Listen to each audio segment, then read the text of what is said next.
உழுதுண்டு வாழ்வாரே வாழ்வார், மற்றெல்லாம் தொழுதுண்டு பின் செல்பவர். இது திருக்குறள். நம்ம வாத்தியார் எழுதினாராம், கைகட்டி வாழ்வாரே வாழ்வார், மற்றெல்லாம் கைகட்டி பின் செல்வோர் எழுதினாராம். எழுதலாமே, இதுவும் குறள் தான், இதுவும் குறள் தான். ஆனா இது கிறுக்கு குறள். அதனால யாரு வேணாலும் குறள் எழுதலாம். திருக்குறள் திருவள்ளுவர் மட்டும்தான் எழுதணும். அதனால இவங்க எழுதுறதெல்லாம் திருக்குறள் கிடையாது, இவர்கள் குறள். மார்க்சிசம் தான் நாட்டுக்கு எடுத்துச்சுப்பாரு. இவர் மார்க்சிசம்னா என்னன்னே தெரியாது. வள்ளலார் சனாதனத்துடைய பிரதிநிதிப்பாரு. இப்படிப்பட்ட தமிழுடைய பெருமைகளை நன்கு தெரிந்திருந்தும் காவிகளுக்கு காவடி தூக்குற தமிழிசை போன்றவர்களை என்ன சொல்றாங்க? அதுவும் தமிழிசை எப்படிப்பட்ட குடும்பத்திலிருந்து வந்தது? உங்களுடம்பிலும் தமிழகத்தும் தானே ஓடுகிறது. ஐயா சாமிகளே, தமிழ்நாடு இந்தியாவில தான் இருக்கு, தெரியுமா உங்களுக்கு? நாங்க இந்தியர்கள், தெரியுமா உங்களுக்கு? தமிழ்நாட்டுடைய எல்லா பெருமையும் இந்தியாவுடைய பெருமை தான். அது உங்க மரமண்டைகளுக்கு புரியுமா? வணக்கம் நேயர்களே, இது ஷர்மிளா டாக்கீஸ். நான் உங்கள் டாக்டர் ஷர்மிளா. இன்னைக்கு நம்மளோட சிறப்பு விருந்தினரா இணைஞ்சிருக்கிறாரு ரிட்டையர்ட் ஐஏஎஸ் ஆபீசர், அரசியல் விமர்சகர் திரு பாலச்சந்திரன் அவர்கள். வணக்கம் சார். வணக்கம் டாக்டர் ஷர்மிளா. வணக்கம். நம்ம ஆளுநர் RN ரவியுடைய தமிழ் பற்ற பத்தி நம்ம எல்லாருக்கும் நல்லாவே தெரியும். தொடர்ந்து தமிழுடைய பெருமைகளை எல்லா மேடையிலயும் பேசக்கூடியவர். அதுவும் திருவள்ளுவர் அப்படின்னா அவருக்கு ஒரு தனி பாசம் உண்டு. இன்ஃபேக்ட் கொஞ்ச நாள் முன்னாலே பாத்தீங்கன்னா, திருவள்ளுவர் எழுதின திருக்குறளை GU போப் சரியா டிரான்ஸ்லேட் பண்ணல அப்படிங்கிற ஒரு குற்றச்சாட்டெல்லாம் கூட வச்சாரு. நேத்து ஆளுநருடைய ராஜ்பவன்ல தேசிய மருத்துவ தினத்தை ஒட்டி நடந்த ஒரு விழாவுல மருத்துவர்கள், சிறந்த மருத்துவர்கள்னு பல பேரை கௌரவிச்சு அவங்களுக்கு ஒரு பரிசு மெமெண்டோ கொடுத்திருக்கிறாங்க. அந்த மொமெண்டோல ஒரு திருக்குறள் வாசகம் பதியப்பட்டிருந்தது. ஆனா அது திருக்குறளே இல்ல. 1330 குறளையும் நாங்க ஆராய்ஞ்சு பார்த்துட்டோம். இப்படிப்பட்ட ஒரு திருக்குறளே இல்ல. ஆளுநர் புதுசா ஒரு திருக்குறள் எழுதியிருக்கிறாரு அப்படிங்கிற விமர்சனங்கள் சமூக வலைதளங்கள்ல வைரல் ஆகிறத நம்ம பார்த்தோம். நீங்க பாத்தீங்களா? அதை பத்தி உங்களுடைய கருத்து என்ன? நான் இதுல வைரல்ல வந்ததை பார்த்தேன்.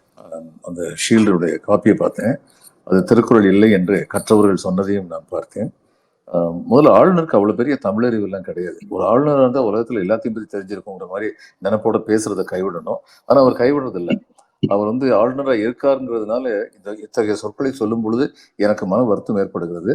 அவர் அறிவுக்கு பொருந்தாத பல கருத்துக்களை, மூடத்தனமான பல கருத்துக்களை, முட்டாள்தனமான பல கருத்துக்களை சொல்லிக் கொண்டிருக்கிறார். இதுதான் உண்மை.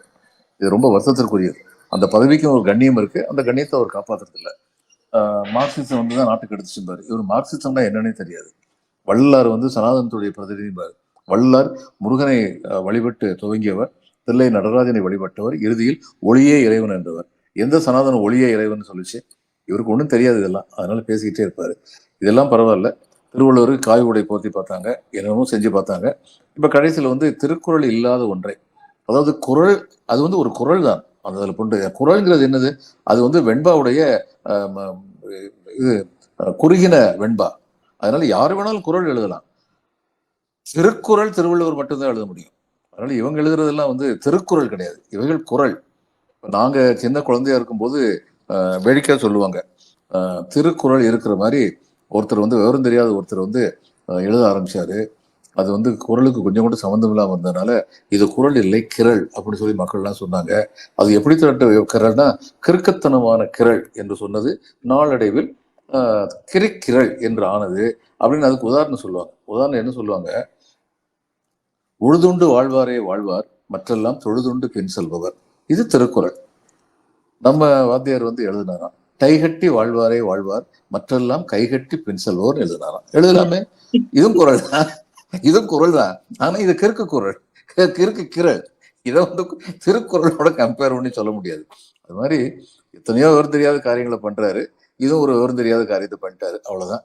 இதெல்லாம் இல்லாம கொஞ்ச நேரம் ஆளுநர் ஆபீஸ்ல அவ்வளவு பேர் இருப்பாங்கல்ல, ஆளுநருக்கு உதவியாளர்கள் இருப்பாங்க, ஆளுநருக்கு ஸ்கிரிப்ட் எழுதி தரவங்க இருப்பாங்க, தமிழ் தெரிஞ்சவங்க. அவராவது வேற மாநிலத்தை சேர்ந்தவர், பட் தமிழ் தெரிஞ்சவங்க எத்தனையோ பேர் இருக்காங்கல்ல. இவ்வளவு கிளேரிங் எரரை எப்படி கவனிக்காம விட்டாங்கன்னு நினைக்கிறேன்? This not only time. இதுல இதுக்கு முன்னாடி நாடாளுமன்றத்தில் நடைபெற்ற நடைமுறைகளை பற்றி தவறாக கவர்னருடைய ஆபீஸ்ல சொல்லி கொடுத்துருக்காங்க. அது அவருடைய இதுல பதிவாகி அதுக்கப்புறம் அவசர அவசரமா எடுத்திருக்காங்க. அது இந்த தேசிய கீதம் பாடுறதை பத்தி ஒரு தடவை ஒரு பிரச்சனை வந்தது. அந்நேரம் நாடாளுமன்ற தேசிய கீதம் பாடப்படுகிறதுன்னு சொல்லிட்டாங்க. அதுக்கப்புறம் அவசர அவசரமா அதை எடுத்துட்டாங்க. ஏன்னா அது உண்மையில அப்படி கிடையாது. இது மாதிரி நிறைய தவறுகள் பண்றாங்க. இவங்களுக்கு அக்யூரசியை பத்தி கவலையே கிடையாது. இவங்களுக்கு கவலையெல்லாம் தூவி விட்டு போயிடணும். அந்த நேரத்தில் ஒரு பரபரப்பை கிளப்பி விட்டணும். ஏன்னா 2வது நாள் பரபரப்பு முடிஞ்சதுன்னா யாருக்கு அதை பத்தி கவலை? பரபரப்பு தானே மனசுல பதிஞ்சது. இது ரொம்ப கீழ்த்தரமான ஒரு போக்கு. இது அறிஞர்களுடைய போக்கு இல்லை, ஆசிரியர்களுடைய போக்கு இல்லை, கற்றவர்களுடைய போக்கு இல்லை, கண்ணியமானவர்களுடைய போக்கு இல்லை. ஆனா அதை பண்ணிட்டு இருக்காங்க. என்ன பண்றது? ஆளுநர் வேற மாநிலத்தை சேர்ந்தவர். அவர் பேசுறத கூட ஓரளவுக்கு நம்மளால புரிஞ்சுக்க முடியுது. அத ஜீர்ணிக்க முடியுது. ஆனா இங்கேயே பிறந்து வளர்ந்த சில தலைவர்கள், குறிப்பாக பார்த்தீங்கன்னா, பாஜகவை சேர்ந்த டாக்டர் தமிழிசை சவுந்தரராஜன். பெயர்லயே தமிழ் வச்சிருக்கிறாங்க. அவருடைய தந்தையார் தமிழுக்காக எவ்வளவு பேசியிருக்கிறாரு அப்படிங்கிறதெல்லாம் நமக்கு தெரியும். அப்படிப்பட்டவங்க நேத்து பேசும்பொழுது சொல்றாங்க, "காவி தான் தமிழை வளர்த்தது, கருப்பு அல்ல" அப்படிங்கிற ஒரு ஸ்டேட்மெண்ட்ட சொல்லியிருக்கிறாங்க. இந்த ஸ்டேட்மெண்ட்ட எப்படி பார்க்கிறீங்க? இவங்க காவின்னு எதை சொல்றாங்க? பக்தி இலக்கியத்தை சொல்றாங்களா? பக்தி இலக்கியத்தில் தமிழால் பக்தி இலக்கியம் வளர்ந்தது. அது உண்மை. இப்ப பல பேருக்கு பக்தி இலக்கியம் ஏன் தோணுச்சுங்கிற காரணமே தெரியாது. பல்லவ மன்னர்களுடைய காலத்திலிருந்து சம்ஸ்கிருதம் கோவில் மொழியாக ஆன பின்னால் புரியாத மொழியில் சொல்லுகின்ற மந்திரங்களை கேட்பதற்கு செவிமடுப்பதற்கு என்று மக்கள் கோவிலுக்கு போவது குறைந்து விட்டது. கோயிலுக்கு போவது குறைஞ்சிருச்சுன்னா கோயிலையே நம்பி பிழைக்கிறவங்களுடைய வாழ்வாதாரம் பாதிக்கப்படுது. அதனால அவங்க என்ன பண்ணாங்க? நல்ல சிறந்த தமிழறிஞர்கள் இருந்தாங்க. அறிஞர்களுக்குள் பக்தர்களுக்குள் இருந்தாங்க. 64 நாயன்மார் இருந்தாங்க. சேக்கிழார் இருந்தார், அப்பர் சுந்தரர், ஞானசம்பந்தர், மாணிக்க வாசகர், இவங்கெல்லாம் இருந்தாங்க. இவங்கெல்லாம் நல்ல தமிழறிஞர்கள், பக்திமான்கள். அவங்களுக்கு அது வரைக்கும் மரியாதை கிடையாது. இந்த கோயிலை நடத்தி கொண்டிருப்பவர்களிடம் அவங்களுக்கு அதிகமா மரியாதை கிடையாது. ஆனா மரியாதை எப்போ வந்ததுன்னா, இவங்கெல்லாம் தமிழ்ல கோயிலை பத்தி பாடினா, ஈசனை பத்தி பாடினா, இவங்க பின்னாடி கூட்டம் வரும், மறுபடியும் அதனால கோயிலுக்கு கூட்டம் வந்துடும் அப்படிங்கிறதுனால இந்த பக்தி இலக்கியம் ஊக்குவிக்கப்பட்டது.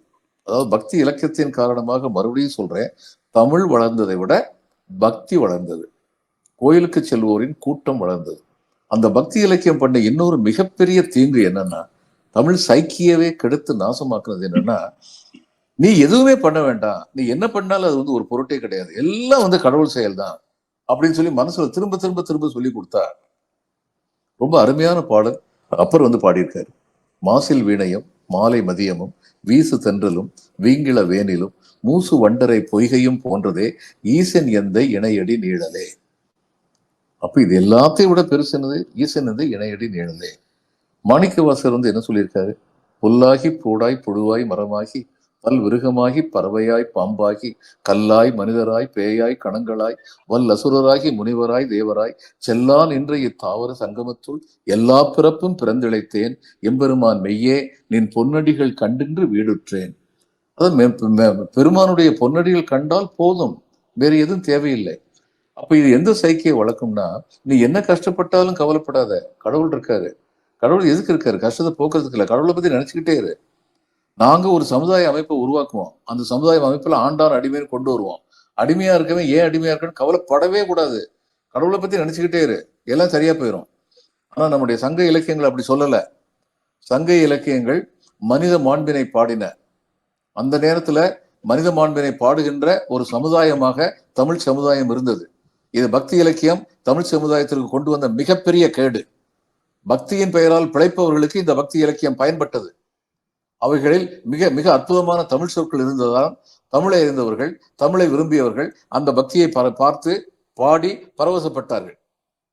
ஆண்டவள் எழுதினாங்க, தூமணி மாடத்து சுற்றும் விளக்கெறிய தூபம் கமழ துயிலடை மேல் கண் வளரும் மாமன் மகளே மணிக்கதவம் தாழ்திரவாய் மாமீர் அவளை எழுப்பீரோ நு மகள்தான் ஊமையோ அன்று செவிடோ அனந்தலோ ஏமப் பெருந்துயில் மந்திரப்பட்டாளோ மாமாயன் வைகுந்தன் நென்றென்று நாமம் பலவும் நவின்றேலோர் எம்பாவாய் அப்படின்னு கடைசியில் சொன்னது என்னது? வைகுந்தனுடைய நாமத்தை.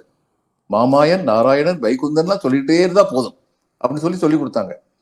இதுல உளவியல் ரீதியாக பார்த்தால் இது ஒரு சமுதாயத்தை சுய சிந்தனை இல்லாமல் ஆக்குகின்ற ஒரு கருத்து.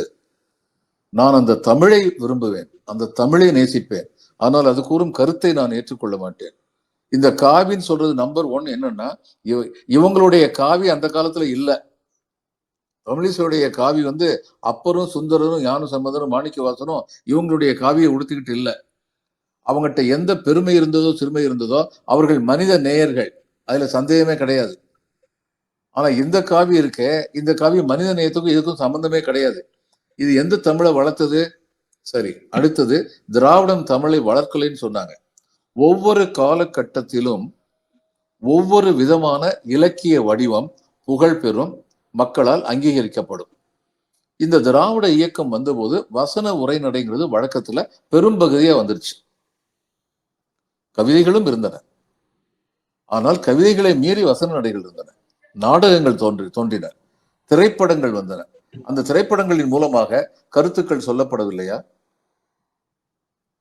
திரு அண்ணாதுரை அவர்கள், அறிஞர் அண்ணாந்து மக்களால் அன்புடன் அழைக்கப்பெற்ற நம்முடைய முன்னாள் முதல்வர் ரொம்ப அருமையா ஒண்ணு சொன்னார்.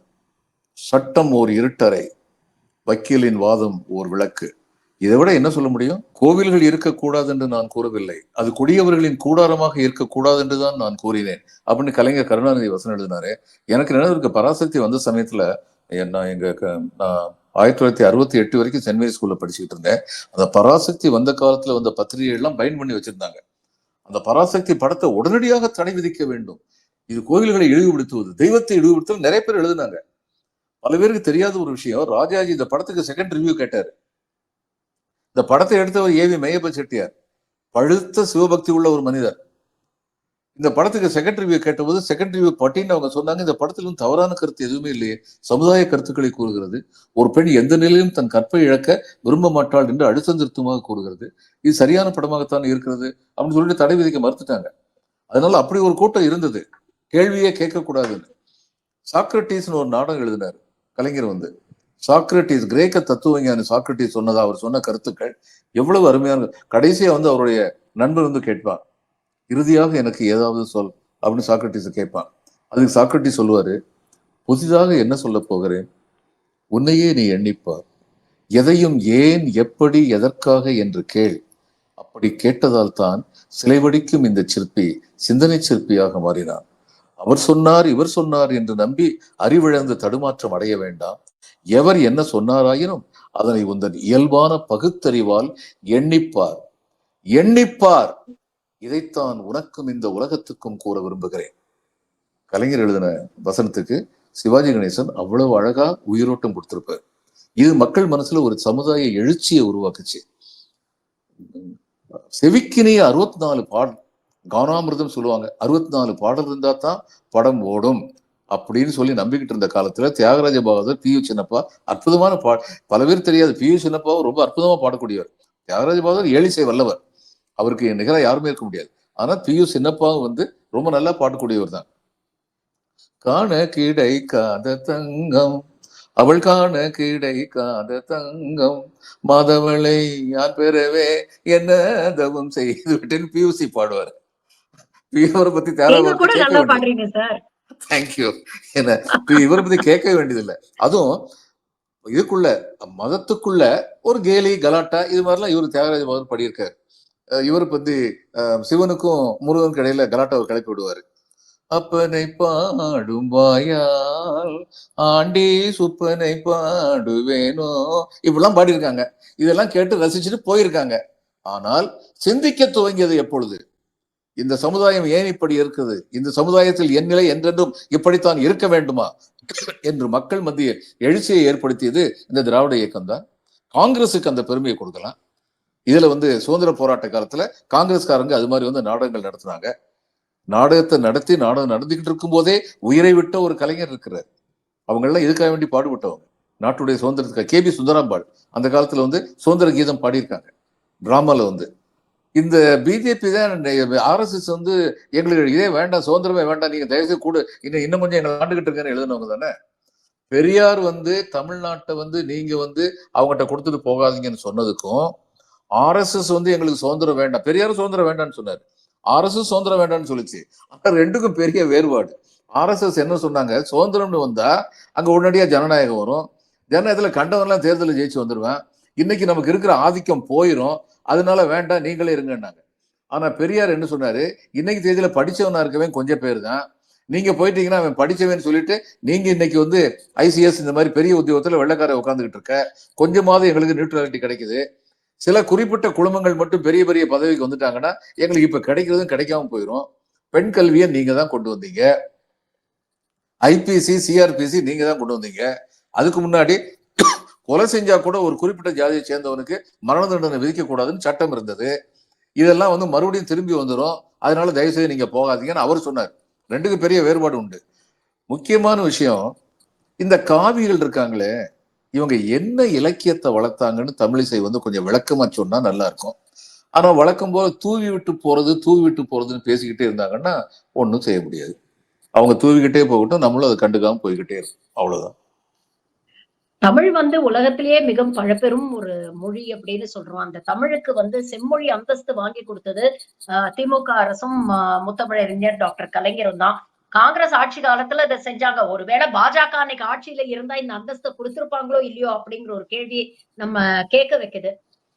வெளிப்படையாகவே மேலோட்டமாக இந்த மாதிரி ஒவ்வொரு தடவை மோடி இங்க வரும் பொழுதும் என்னால தமிழ்ல பேச முடியலையேன்னு எனக்கு வருத்தமா இருக்கு அப்படின்னு நடிக்கிறதும் தப்பும் தவறுமாக ஒரு திருக்குறளை சொல்லிட்டு இதனால வந்து தமிழ்நாட்டுல இருக்கக்கூடிய மக்களை வந்து கன்வின்ஸ் பண்ண முடியும் அப்படின்னு இந்த தமிழுடைய இதை அப்ராப்ரியேட் பண்ண நினைக்கிறாங்க ஒரு பக்கம். ஆனா இன்னொரு பக்கம் தமிழர்களுடைய தொன்மையை ஒரு குளோபல் பிளாட்ஃபார்ம்ல ஒரு அங்கீகாரத்தை வாங்கி கொடுக்கணும் அப்படிங்கிறதுக்காக கீழடிக்காக இன்னமும் நம்ம போராட வேண்டியிருக்கு. ஆனா அதற்கான அங்கீகாரத்தை வந்து இந்த அரசு கொடுக்க மறுக்கிறது. இந்த இரட்டை நிலைப்பாடு எப்படி பாக்குறது? தமிழக மக்கள் இதன் உணர்வாங்களான்னு நீங்க நினைக்கிறீங்களா? உணர வைக்கணும். தெரிஞ்சவங்க புரிஞ்சவங்க உணர வைக்கணும். ஏன்னா இந்த இவர் வந்து இந்த பிரதம மந்திரி வந்து நம்மளை ஏமாத்த பாக்குறாரு. இதுவரைக்கும் அந்த ஏமாத்த பாக்குறாருன்றதை எஃபெக்டிவா சொல்ல முடியாம இருந்தது.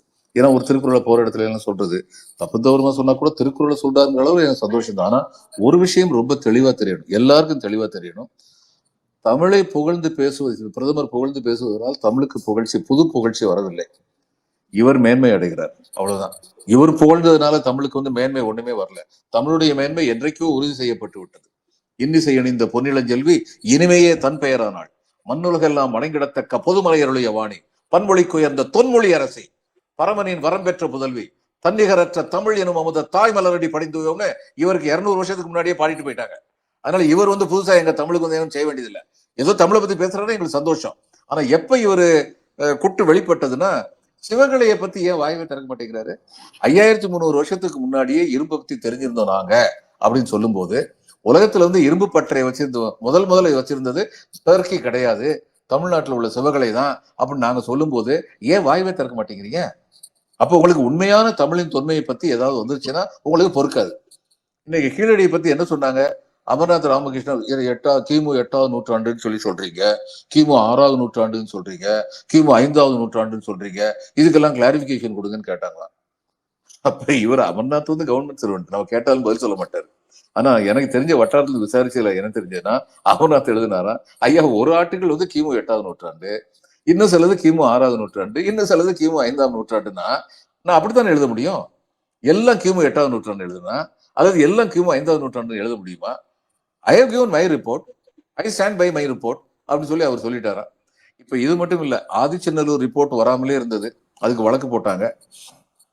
ஆதிச்சநல்லூருக்கு கடைசியில் இவங்க அறிக்கை கொடுத்திருக்காங்க. இந்த அறிக்கை வந்து அதை பத்தி முழுசா பேச வேண்டியிருக்கும். என்னென்ன ஃப்ராடு பண்ணியிருக்காங்க அந்த அறிக்கையில. அதாவது முதுமக்கள் தாழின்னு ஒன்று இருக்கு. அந்த காலத்துல வந்து முதுமக்கள் இறந்த உடனே அவங்களை அப்படி தாழியில வச்சா அந்த எலும்புகள் கிடைக்கும். இப்ப இந்த முதுமக்கள் தாழி ஆதிச்சநல்லூர் 2 வகையான முதுமக்கள் தாழி பெறப்பட்டிருக்கிறது. ஒண்ணு வந்து என்னன்னா எலும்பு அப்படி இருக்கிறது, இன்னொன்னு வந்து என்னன்னா எரியூட்டப்பட்ட எலும்பு. இப்ப இந்த எரியூட்டப்படுகிறதுங்கிற வழக்கம் ஆரியர்கள் வந்ததுக்கு அப்புறம் வந்துச்சு, அதுக்கு முன்னாடி வந்தது கிடையாது. இதுல என்ன மிஸ்யூ, நான் இன்னும் சரியா படிக்கல, அதனால ஒரு நல்லா படிச்ச ஒரு நண்பர் ஒருத்தர் சொல்றாரு, கிமு 8வது நூற்றாண்டோ ஏதோ ஒண்ணு, கிமு 8வது நல்ல 5னே வைங்க, ஆரியர்கள் வருகைக்கு முன்னால இருந்த தாழி, அதுல வந்து எரியூட்டப்படாத எலும்புகள் இருந்துச்சு. ஆனா இவங்க என்ன சொல்றாங்கன்னா எரியூட்டப்பட்ட எலும்புகள் இருந்தது அந்த தாழின்னு சொல்றாங்க. இதுல என்ன தெரியுமா மிஸ்யூ அப்படின்னா, ஆரியர்கள் இங்க கிமு 8வது நூற்றாண்டுலேயே வந்துட்டாங்க. எப்படி எல்லாம் மிஸ்யூ நடக்க முடியும்னு சொல்லி பாருங்க. இது ரொம்ப கேவலம், கீழ்த்தரம். சயின்ஸ் இஸ் சயின்ஸ், அறிவியல் என்பது அறிவியல், அங்க பொய்மை இருக்கக்கூடாது. ஆனா இப்படி புகுத்துறாங்க. எல்லா விதத்திலையும் ஏதாவது பொய்ய சொல்லி புரட்ட சொல்லி எதையாவது கிளப்பி விட்டு இவங்களுடைய தொன்மை கிடையாதுன்னு சொல்லணும் அப்படின்னு சொல்லி நினைக்கிறாங்கன்னா, இவங்க எல்லாருக்கும் ஒண்ணு நான் அடிப்படை சொல்ல வேண்டியிருக்கு. ஐயா சாமிகளே, தமிழ்நாடு இந்தியாவில தான் இருக்கு தெரியுமா உங்களுக்கு? நாங்க இந்தியர்கள் தெரியுமா உங்களுக்கு? தமிழ்நாட்டுடைய எல்லா பெருமையும் இந்தியாவுடைய பெருமை தான். அது உங்க மரமண்டைகளுக்கு புரியுமா அப்படின்னு கேட்கிறேன். இப்படிப்பட்ட தமிழுடைய பெருமைகளை நன்கு தெரிந்திருந்தும் காவிகளுக்கு காவடி தூக்குற தமிழிசை போன்றவர்களை என்ன சொல்றது சார்? அதாங்க ரொம்ப வருத்தம். அதாவது பிஜேபியில உள்ளவங்க இப்ப சி சுப்பிரமணியமும் ஓவி அழகேசனும் மத்தியில வந்து அமைச்சரா இருந்தாங்க. இந்திய எதிர்ப்பு போராட்டம் 1965 நடந்தபோது அவங்க காங்கிரஸ் மந்திரிகள். தமிழ்நாட்டில இருந்து காங்கிரஸ் ஆட்சி. பக்தவச்சலம் இந்திய எதிர்ப்பு போராட்டத்தை ஹேண்டில் பண்ண விதம் அவங்களுக்கு பிடிக்கல. அவர் சரியா ஹேண்டில் பண்ண நினைச்சாங்க. தங்களுடைய எதிர்ப்பை தெரிவிப்பதற்காக அவங்க தங்களுடைய பதவியை ராஜினாமா பண்ணாங்க. ஒரு காங்கிரஸ்கார அரசு தானே அப்படின்னு சொல்லிட்டு சும்மா இல்லை. இது எதை காட்டுதுன்னா, நான் காங்கிரஸ்காரன் தான், ஆனால் என் உடம்பில் தமிழ் ரத்தம் ஓடுகிறது. தமிழுக்குன்னு ஒரு தொன்மை இருக்குன்னா, தமிழுக்குன்னு ஒரு பண்பாடு இருக்குன்னா, அந்த பண்பாடு குலைக்கிறதுக்கான முயற்சிகள் நடந்ததுன்னா அதை நாங்க ஏத்துக்க மாட்டோம் அப்படின்னு சொன்ன பெருமக்கள் அவங்க 2 பேரும். நான் கேட்கிறேன், ஓ, அதுவும் தமிழிசை எப்படிப்பட்ட குடும்பத்திலிருந்து வந்தது? குமரியானந்தனுடைய தம்பி வந்து என்னுடைய ஆசிரியர் இருந்தார். நாங்க கல்லூரியில் படிக்கிறோம். அந்த குடும்பமே தமிழ் படிச்ச குடும்பம். அனந்தகிருஷ்ணன் பேசினாருன்னா 3 மணி நேரம் பேசுவார். லெக்சர் வந்து 1 ஹவர். நாங்க இந்த கடைசி லெக்சர் வரும்போது நாங்க வந்து சார் நிப்பாட்டிடாதீங்கன்னு சொல்லுவோம். 3 மணி நேரம் பேசுவார். கேட்டுக்கிட்டு இருப்போம். குமரியானந்தனுடைய பேச்சு அப்படிப்பட்ட பேச்சு. எல்லாருக்குமே தெரியும். தமிழ் தோய்ந்த இதுல இருந்து குடும்பத்திலிருந்து வந்த நீங்க ஏன் இந்த மாதிரி மாறிட்டீங்க? அவங்க தான் பதில் சொல்லணும். அதே மாதிரி எல்லாரையுமே கேட்கிறேன். பிஜேபி இருக்க எல்லாரையுமே கேட்கிறேன். உங்களுக்குன்னு ஒரு கட்சி இருக்கு, உங்களுக்குன்னு ஒரு கொள்கை இருக்கு, எல்லாம் சரி. அந்த கட்சிப்படி அந்த கொள்கைப்படி நடக்கிறீங்க. ஆனால் தமிழுடைய பண்பாடு, தமிழுடைய தொன்மை என்பது உறுதிப்படுத்தப்பட்ட காலத்தில் அதை கெடுப்பதற்காக முயற்சிகள் உங்கள் கட்சியிலிருந்து நடந்தால் நீங்கள் அதை எதிர்க்க வேண்டாமா? உங்கள் உடம்பிலும் தமிழ் ரத்தம் தானே ஓடுகிறது. பல விஷயங்களை இன்னைக்கு எங்களோட பகிர்ந்துகிட்டீங்க. உங்கள் நேரத்துக்கும் கருத்துக்களுக்கும் மிக்க நன்றி sir. Thank you very much for joining. வணக்கம் டாக்டர் ஷர்மிளா.